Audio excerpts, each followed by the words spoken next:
শুভেচ্ছা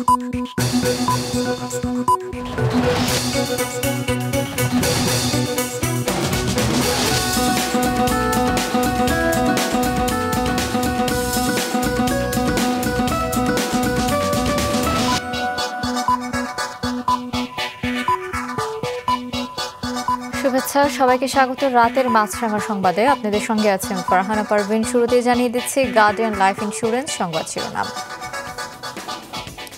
নির্বাচনের পরিবেশ তৈরি করতে সরকারকে সময় দেবে বলে জানিয়েছে বিএনপি সহ বিভিন্ন রাজনৈতিক দল। বিকেলে প্রধান উপদেষ্টার সঙ্গে বৈঠক শেষে এসব কথা জানান দলগুলোর নেতৃবৃন্দ। সরকারকে সব বিষয়ে সমর্থন দেওয়ার কথাও জানান তারা। বিএনপি জামায়াত সহ বেশ কয়েকটি দল আজ প্রধান উপদেষ্টার সঙ্গে বৈঠক করেছে। বর্তমান অন্তর্বর্তী সরকারকে সহযোগিতার আশ্বাস দিয়েছে বিদেশি রাষ্ট্রগুলো। দুপুরে বিদেশি কূটনীতিকদের সঙ্গে পররাষ্ট্র উপদেষ্টার ব্রিফিংয়ে রাষ্ট্রদূতরা এ কথা জানান। কোন প্রেক্ষাপটে অন্তর্বর্তী সরকার এসেছে তা তুলে ধরে উপদেষ্টা জানান, সরকারের মূল লক্ষ্য সুষ্ঠু নির্বাচনের মাধ্যমে ক্ষমতা হস্তান্তর করা। প্রতিবিপ্লবের চেষ্টা না করে আওয়ামী লীগকে দল গোছানোর পরামর্শ দিয়েছেন স্বরাষ্ট্র উপদেষ্টা। নিজ মন্ত্রণালয়ের ব্রিফিংয়ে শেখ হাসিনাকে দেশে ফেরারও পরামর্শ দেন তিনি। এর আগে সকালে সিএমএইচে ভর্তি আহত আনসার সদস্যদের দেখতে যান তিনি। লুট হওয়া অস্ত্র এক সপ্তাহের মধ্যে জমা না দিলে কঠোর ব্যবস্থার হুঁশিয়ারি দেন উপদেষ্টা। শুনছিলেন শিরোনাম, এবার বিস্তারিত। নির্বাচনের পরিবেশ তৈরি করতে সময় লাগবে উল্লেখ করে এ সময় সহ অন্তর্বর্তী সরকারকে সব বিষয়ে সমর্থন দেওয়ার কথা জানিয়েছে বিএনপি। বিকেলে প্রধান উপদেষ্টার সঙ্গে বৈঠক শেষে এ কথা জানান দলের মহাসচিব। জামায়াতে ইসলাম সহ প্রধান উপদেষ্টার সঙ্গে আজ বেশ কয়েকটি দলের প্রতিনিধিরা বৈঠক করেন। অন্তর্বর্তীকালীন সরকারের প্রধান উপদেষ্টা ডক্টর মোহাম্মদ ইউনূসের আমন্ত্রণে বিকেলে রাষ্ট্রীয় অতিথি ভবন যমুনায় যান বিএনপি মহাসচিব মির্জা ফখরুল ইসলাম আলমগীর, স্থায়ী কমিটির সদস্য ডক্টর খন্দকার মোশাররফ ও আমির খসরু মাহমুদ চৌধুরী সহ ৯ সদস্যের প্রতিনিধি দল। ঘণ্টাখানিক বৈঠকের পর বেরিয়ে এসে বিএনপি মহাসচিব জানান, সহিংসতা ও ষড়যন্ত্র দমনে অন্তর্বর্তীকালীন সরকারকে তার দল সব ধরনের সহযোগিতা করবে। নির্বাচন নিয়ে আমরা কোনো কথা বলিনি, কারণ আমরা বলেছি যে আগেও বলেছি, আপনাদেরকে জানেন যে একটা নির্দিষ্ট সময় লাগবেই এই আপনার যে নির্বাচনের জন্য উপযুক্ত পরিবেশ তৈরি করতে। আমরা তাদেরকে সেই সময়টি অবশ্যই দিয়েছি এবং আমরা তাদের সব বিষয়গুলোতে সমর্থন দিচ্ছি।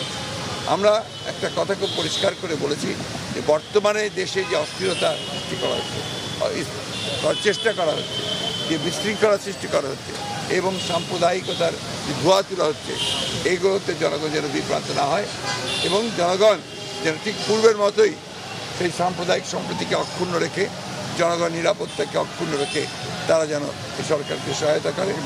আমরাও পুরোপুরিভাবে তাদেরকে সেইভাবে সহায়তা করছি, এই সরকার করে যাবে।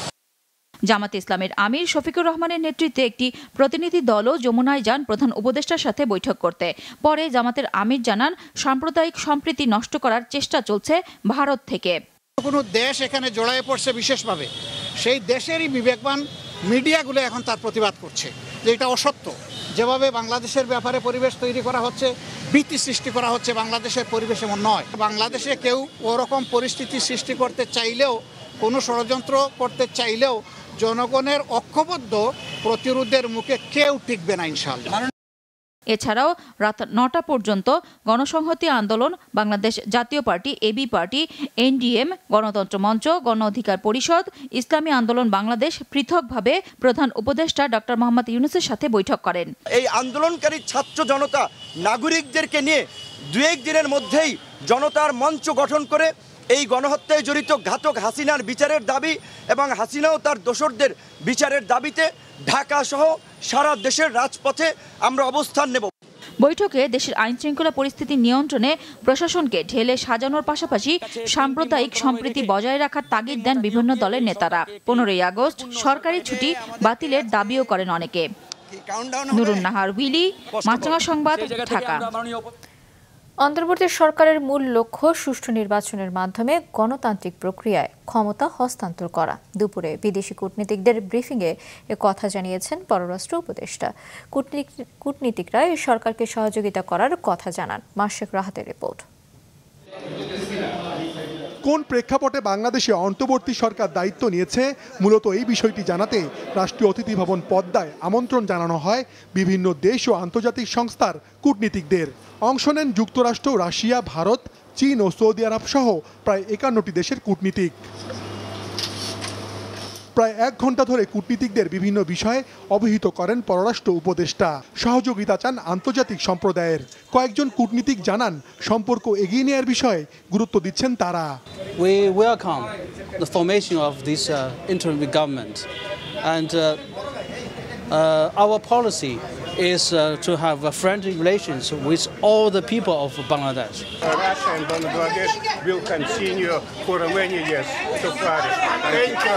পরে পররাষ্ট্র উপদেষ্টা জানান বর্তমান সরকারের মূল লক্ষ্য কি তা জানতে চেয়েছেন কূটনীতিকরা। আমি পরিষ্কার করে দিয়েছি বিষয়টা যে এই সরকারের আলটিমেট লক্ষ্য হচ্ছে একটা নির্বাচন অনুষ্ঠান করে তার হাতে ক্ষমতা অর্পণ করা। এটা এ নিয়ে কোনো সন্দেহের কোনো সুযোগ নেই। এছাড়া কতগুলি বিষয় আছে যে আমরা আন্তর্জাতিক কমিউনিটির সহায়তা চেয়েছি, যে তারা তো আসলে কিন্তু বাই অ্যান্ড লার্জ এগিয়ে এসছে। বর্তমান নিরাপত্তা পরিস্থিতি নিয়ে উদ্বেগ জানিয়েছেন কয়েকজন রাষ্ট্রদূত। কথা বলেছেন মানবাধিকার পরিস্থিতি ও সংখ্যালঘুদের বিষয়ে। যদিও কোনো আক্রান্ত হয়নি কেউ, কিন্তু তারা একটু কনসার্ন প্রকাশ করেছে এই জন্য যে তাদের প্রেমিস সিকিউরিটি অনেক ক্ষেত্রেই নাই।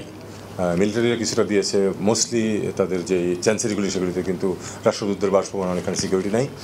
তো এটাও আমি তাদেরকে এসিওর করেছি যে 1 থেকে 2 দিনের মধ্যে এই যেহেতু পুলিশ ইতিমধ্যে রাস্তায় নেমে গেছে, নামা শুরু করেছে, 1-2 দিনের মধ্যে আমরা এটা টেক কেয়ার করতে পারবো। ছাত্র আন্দোলনের পর ঢাকায় বেশ কিছু দূতাবাস তাদের কার্যক্রম এখনো শুরু করেনি। শিগগিরই তারা কাজ শুরু করবেন বলে জানান পররাষ্ট্র উপদেষ্টা। মাশরুক রাহাত, মাছরাঙ্গা সংবাদ, ঢাকা। প্রতিবিপ্লবে চেষ্টা করে নিজেদেরকে বিপন্ন না করে আওয়ামী লীগ নেতাদের দল গুছিয়ে রাজনীতি করার আহ্বান জানিয়েছেন স্বরাষ্ট্র উপদেষ্টা। সকালে সিএমএইচে আহত আনসার সদস্যদের দেখতে গিয়ে এবং পরে সচিবালয়ে সাংবাদিকদের কাছে এমন মন্তব্য করেন তিনি।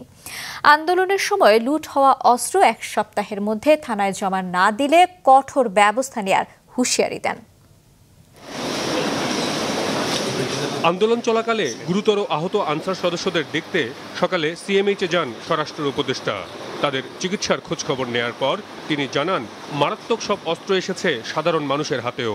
যেটা সিভিলের হাতে যাওয়ার কথা না, সেটা অথরাইজড পুলিশকে করা হয়েছিল, র্যাবকে করা হয়েছিল। সেই ওয়েপন কিভাবে এদের হাতে গেল, তার মানে হচ্ছে যে আমরা সিভিলিয়ানকে আর্ম করেছি। এর বাইরে আন্দোলনের সময় থানা এবং পুলিশের কাছ থেকে লুট করা অস্ত্র রয়ে গেছে কিছু মানুষের হাতে। সেসব অস্ত্র ফেরত দিতে 1 সপ্তাহের সময় বেঁধে দেন উপদেষ্টা। যাদের হাতে এই আনঅথরাইজড ওয়েপন আছে, আগামী 7 দিনের মধ্যে তারা নির্দিষ্ট থানায় জমা দেবেন। যদি জমা না দেন তাহলে 2টা চার্জ লাগবে।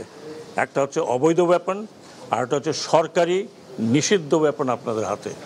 সেটার জন্য আন্তর্জাতিক আদালতও যাওয়া যেতে পারে, যেহেতু কোথা থেকে পেয়েছেন। গতকাল গণমাধ্যম বন্ধ করা নিয়ে তার মন্তব্যের জন্য এ সময় দুঃখ প্রকাশ করেন উপদেষ্টা। বিশৃঙ্খলা সৃষ্টি না করে রাজনীতি শুরুর উদ্যোগ নিতে আওয়ামী লীগের প্রতি আহ্বান জানান তিনি। রোগ জড়ো করুক আর যাই করুক, আমি আপনাদের কাছে অনুরোধ করি এমন কিছু করবেন না যে আপনাদের জীবন বিপন্ন হবে। কারণ এদেশের পাবলিক এখনো আপনাদের বিপন্ন করতে আসেনি। আমি বরং মনে করি আপনারা আপনাদের পার্টি রিঅর্গানাইজ করেন। এই পার্টির অনেক অবদান আছে বাংলাদেশে, এটা আমরা ডিনাই করতে পারি না। পার্টিকে রিঅর্গানাইজ করেন, পলিটিক্যাল পার্টির মতো যেভাবে থাকে। ইলেকশন আসলে ইলেকশন কন্টেস্ট করবেন, জনগণ ভোট দিলে ভোটে যাবেন। পরে দুপুরে স্বরাষ্ট্র মন্ত্রণালয়ে আবারও আওয়ামী লীগ ইস্যুতে সাংবাদিকদের সাথে কথা বলেন উপদেষ্টা। দয়া করে আপনারা দেশকে অরাজকতার মধ্যে ঠেলবেন না, ইনক্লুডিং সদ্য বিদায় হওয়া পার্টি। আপনারা পার্টি গোছান, আমরা হোম মিনিস্ট্রি থেকে আপনাদেরকে হেল্প করব যে আপনার পার্টি গোছান with new face, with new অঙ্গীকার। এর আগে সংখ্যালঘু প্রতিনিধিদের সঙ্গে বৈঠক করেন স্বরাষ্ট্র উপদেষ্টা। রাজনৈতিক দলগুলোর প্রতি আহ্বান জানান সংখ্যালঘুদের উপর হামলা না করার। দুর্গাপূজার ছুটি বাড়িয়ে 2 দিন করার বিষয়েও প্রস্তাব করবেন বলে জানান তিনি। মাজহার মিলন, মাছরাঙ্গা সংবাদ, ঢাকা। দ্রুত বিচার ট্রাইব্যুনালে শেখ হাসিনার বিচারের দাবিতে বিক্ষোভ সমাবেশ করেছে বৈষম্য বিরোধী ছাত্র আন্দোলন। বিকেলে রাজু ভাস্কর্যের পাদদেশে তারা এই সমাবেশে ছাত্র নেতারা আরও বলেন, 15 আগস্ট নিয়ে আওয়ামী লীগের ষড়যন্ত্র বাস্তবায়ন হতে দেয়া হবে না। অভিযোগ করেন, সরকারের এক উপদেষ্টা আওয়ামী লীগকে পুনর্বাসনের চেষ্টা করছে। যে সব গণমাধ্যম খুনিদের পুনর্বাসন করতে চায় তাদেরকেও হুঁশিয়ারি করে দিয়ে ছাত্র জনতার কাতারে আসার আহ্বান জানানো হয়। খুনি হাসিনাকে প্রধান আসামি করে এবং অন্যান্য যারা তার সহযোগী ছিল, এই ফ্যাসিজমের যারা ফুল সোলজার ছিল, তাদেরকে আসামি করে এই অন্তর্বর্তীকালীন সরকারের কাছে আমরা দাবি করছি, খুনি হাসিনাকে আসামি করে আন্তর্জাতিক অপরাধ ট্রাইব্যুনালে মামলা দায়ের করতে হবে।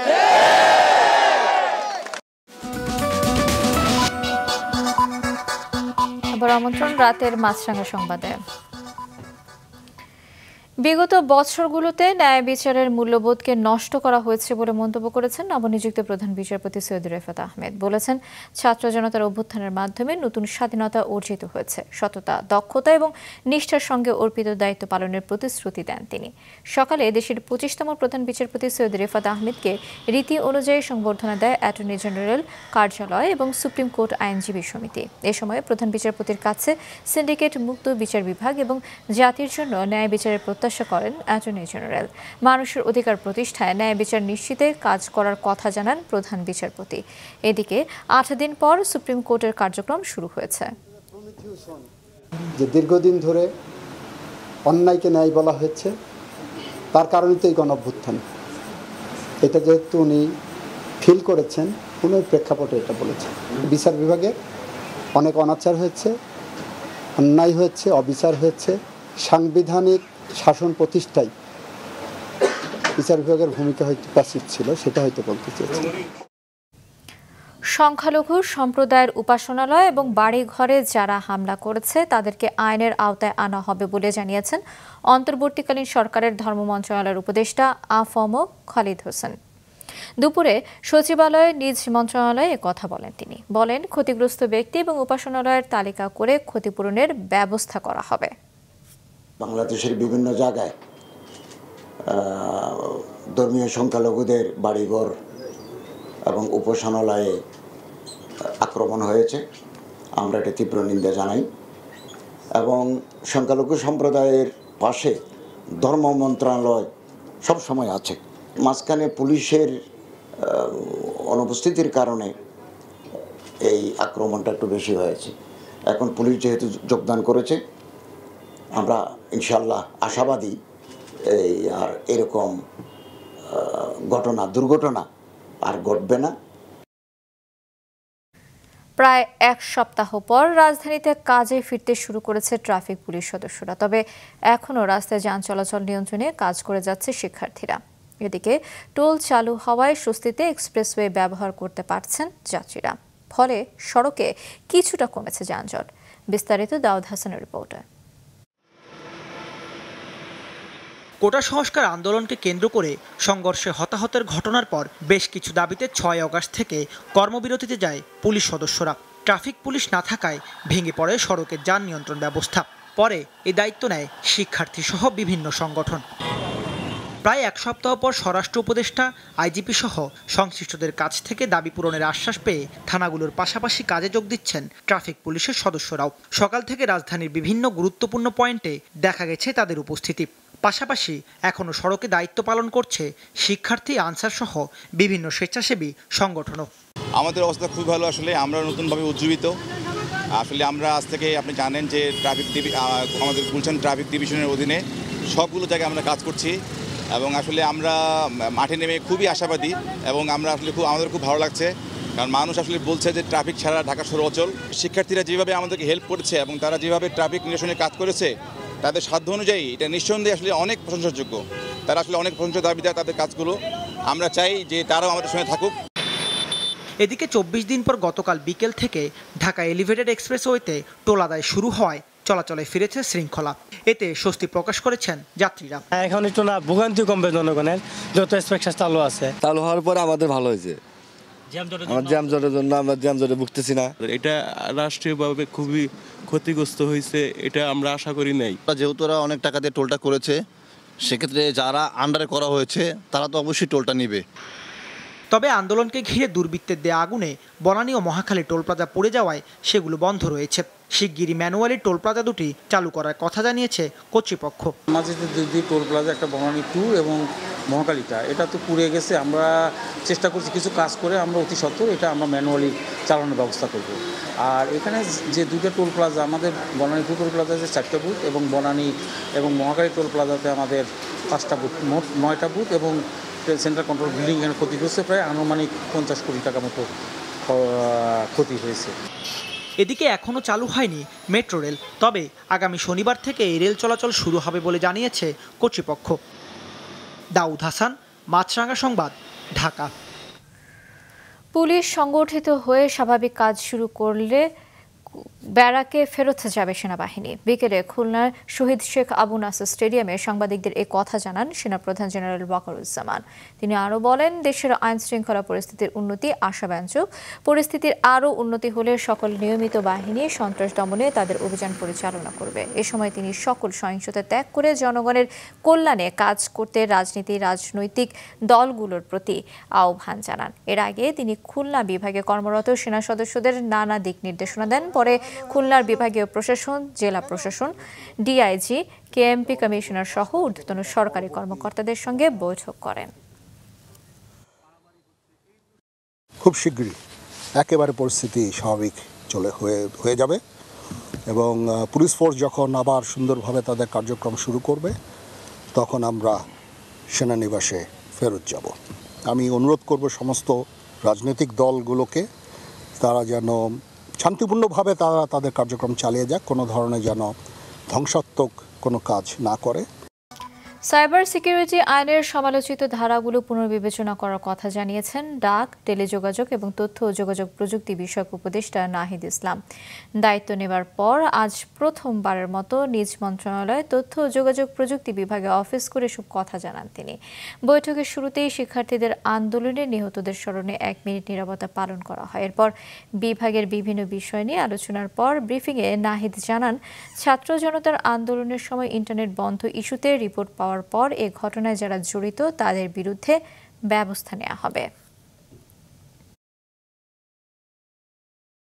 আমাদের যেই সাইবার সিকিউরিটি অ্যাক্টটি রয়েছে তার যেই ধারাগুলো নিয়ে সমালোচনা রয়েছে সেই ধারাগুলো নিয়ে আমাদের পুনর্বিবেচনা করতে হবে এবং তরুণদেরকে ব্যাপকভাবে এই মন্ত্রণালয়ের সাথে যুক্ত করতে হবে। সেই জায়গায় একটি দেশে এবং দেশের বাইরে যারা আইটিতে দক্ষ এবং আগ্রহী নতুন ধরনের কাজ করতে তাদেরকে নিয়ে একটা স্পেশাল টিম গঠনের কথা আমরা ভাবছি এবং সার্বিকভাবে কাঠামোগত সংস্কারের কথা আমরা বলছি সব মন্ত্রণালয়েই যাতে এটা করা হয় এবং দুর্নীতির বিরুদ্ধে আমাদের যে অবস্থান সেক্ষেত্রেও আমরা এখানে কথা বলেছি। স্বস্তি ফিরতে শুরু করেছে রাজধানীর সবজির বাজারে। আজ ছাত্রদের সঙ্গে নিয়ে বাজার তদারকি কার্যক্রম পরিচালনা করেছে জাতীয় ভোক্তা অধিকার সংরক্ষণ অধিদপ্তর। মৌমিতা জান্নাতের রিপোর্ট। পরিবর্তিত রাজনৈতিক প্রেক্ষাপটে সক্রিয় হয়ে উঠেছে বাজার নিয়ন্ত্রণ ব্যবস্থার সাথে সম্পর্কিত সংস্থাগুলো। দ্রব্যমূল্যের ঊর্ধ্বগতি রোধ করতে আজ রাজধানীর বাজারগুলোতে তদারকি করতে নেমেছিল জাতীয় ভোক্তা অধিকার সংরক্ষণ অধিদপ্তর। অনিয়মের জন্য জরিমানাও করা হয়। ক্রয়ের ক্যাশ মেমো তো দেখতে চাচ্ছেন কি দরে তারা কিনেছেন এবং যে দরে বিক্রি করা হচ্ছে সেই মূল্য তালিকা যথাযথভাবে প্রদর্শন করা হয়েছে কিনা সেটি দেখছেন। ইভেন যে সকল ক্রেতা এখানে এই সকল পণ্য ক্রয় করছেন তাদের কাছ থেকেও আবার জিজ্ঞেস করে এনারা জেনে নিচ্ছেন যে কি দরে কিনেছেন এই পণ্যগুলো। এদিকে দ্রব্যমূল্য আগামী 1 সপ্তাহের মধ্যে দেশের জনগণের ক্রয় সীমার মধ্যে আনতে বাণিজ্য মন্ত্রণালয়ের অধীন সব দপ্তরকে 1 সপ্তাহের আলটিমেটাম দেওয়া বৈষম্য বিরোধী ছাত্র আন্দোলনের কর্মীরাও বসে নেই। কখনো ভোক্তা অধিকারের সাথে আবার কখনো বা আলাদা দলে ভাগ হয়ে পর্যবেক্ষণ করছেন বাজার পরিস্থিতি। আমরা ছাত্ররা অনবরত কাজ করে যাচ্ছি, আমরা ভোক্তা অধিকারের সাথে কাজ করে যাচ্ছি, তারা আমাদের সাপোর্ট দিচ্ছে এবং আমরা যে ভোক্তা অধিকারের লিফলেট সেটা বিলি করছি। এরই মধ্যে কাঁচা বাজারে সুফল মিলতে শুরু করেছে। বেশিরভাগ সবজির দামই কেজিতে নেমে এসেছে 50 টাকার নিচে। আলু, পেঁয়াজ, রসুন, আদার দাম আশানুরূপ না হলেও স্থিতাবস্থায় রয়েছে। এক লাফে 200-220 থেকে ব্রয়লার মুরগির দাম কমে হয়েছে 140 থেকে 150 টাকা। বাজার দরের এই নিম্নমুখী প্রবণতায় খুশি ক্রেতারা। পটল কিনছি 40 টাকা, বেগুন কিনছি 50 টাকা, বেগুন থেকে কিন্তু আমাকে 80 টাকা। মাঝখানের এই সিন্ডিকেটটা যদি আসলে রহিত রাখা যায় তাহলে আমার মনে হয় আসলে বাংলার গণমানুষের যে কাঙ্ক্ষিত মুক্তিটা সেটাই আসবে। বিক্রেতারা বলছেন সিন্ডিকেট ভেঙে যাওয়ায় এবং চাঁদাবাজি বন্ধ হওয়ায় কমেছে সবজির দাম। জায়গায় জায়গায় পয়সা দিতে হইতো, ট্রাফিকের দিতে হইতো, পুলিশের দিতে হইতো। এখন যে চাচ্ছে সে নিতে পারতেছে। কালকে দিনের আগের দিন ছিল 300 টাকা কেজি, কালকে ছিল 280, আজকে তার থেকে আরো অনেকটাই কমে গেছে 160। এছাড়া ডাল, চিনি, তেল এবং চালের দাম আগের মতোই রয়েছে। মৌমিতা জান্নাত, মাছরাঙা সংবাদ, ঢাকা। রাতের সংবাদ শেষ করছি, তার আগে গার্ডিয়ান লাইফ ইন্স্যুরেন্স সংবাদ শিরোনামগুলো আরও একবার। প্রধান উপদেষ্টার সঙ্গে বিএনপি সহ কয়েকটি দলের বৈঠক, নির্বাচনের পরিবেশ তৈরিতে সরকারকে সময় এবং সমর্থন দেওয়ার আশ্বাস। সরকারকে সহযোগিতা দেবে বিদেশি রাষ্ট্রগুলো, সুষ্ঠু নির্বাচনের মাধ্যমে ক্ষমতা হস্তান্তরই মূল লক্ষ্য জানালেন পররাষ্ট্র উপদেষ্টা। প্রতি বিপ্লবের চেষ্টা না করে আওয়ামী লীগকে দল গোছানোর পরামর্শ স্বরাষ্ট্র উপদেষ্টার, 7 দিনের মধ্যে লুট হওয়া অস্ত্র জমা দেওয়ার নির্দেশ। এছাড়া এখনকার মতো ফেসবুকে আপডেট পেতে ভিজিট করুন মাছরাঙা টেলিভিশনের পেজে, ইউটিউব চ্যানেলেও দেখতে পারেন আমাদের সংবাদ প্রতিবেদন এবং অনুষ্ঠান। দর্শক, রাস্তায় ধুলা এবং ধোঁয়া ফুসফুসের ক্ষতির কারণ হতে পারে, তাই জীবাণু এবং ফুসফুসের সংক্রমণ থেকে সুরক্ষিত থাকতে ব্যবহার করুন ফেস মাস্ক। এতক্ষণ সঙ্গে থাকার জন্য ধন্যবাদ।